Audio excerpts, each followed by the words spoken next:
नाही हे दोषी आरोपींना फाशी हो बस एवढंच म्हणायचं. घरातच पाहिजे सगळं याचं म्हणणं आहे.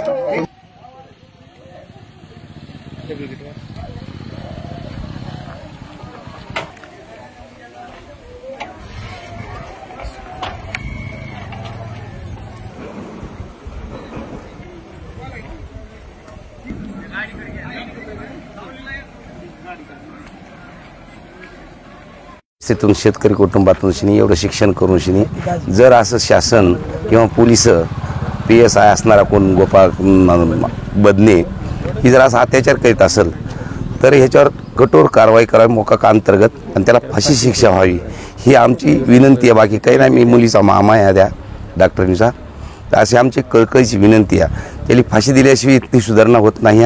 असे अनेक अत्याचार होत राहतील. इथून पुढे तरी नाही सजा दिली तर ह्याला कुठेतरी बंधन असावा अशी आमची एक विनंती आहे सरकारला. दुर्दैवी घटना आहे. हे परिवार किमान 20 वर्षाने ह्या गावात राहत आहे.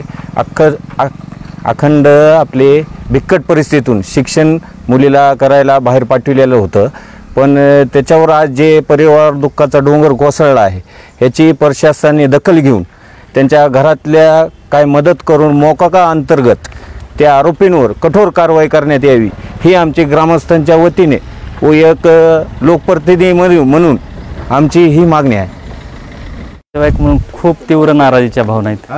ह्या सरकारवर पूर्ण अपयशी सरकार आहे असं मी माझ्या वाईट भावना आहेत. सरकारबद्दल, गृहमंत्र्याबद्दल वाईट भावना आहेत, ह्या प्रशासनाबद्दल वाईट भावना आहेत. कारण जर एवढा सुशिक्षित विद्यार्थी असा अत्याचार होऊन त्याच्यावर जर एवढ्या मृत्यूची वेळ कवठाळाची वेळ येत असेल तर ह्या राज्यामध्ये गोरगरिबांना शिक्षण शिकावं का नाही शिकावं याला कोण न्याय देईल?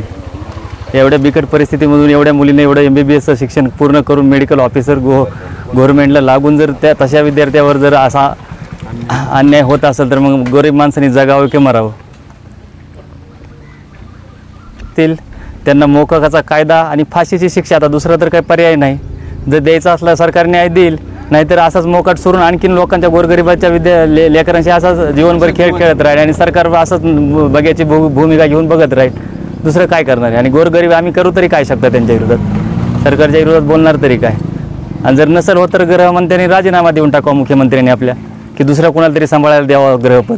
त्यांच्या ज्यांनी सांभाळणं होत नसेल असं जर अत्याचार राज्यामध्ये आता रोजच्या रोज अशा काही ना काही अनैतिक घटना घडायला लागल्यात, मग त्याच्याबद्दल त्यांना नसेल सरकार पेलं होत तर मग त्यांनी राजीनामा देऊन दुसऱ्याच्या हातात सत्ता द्यावी.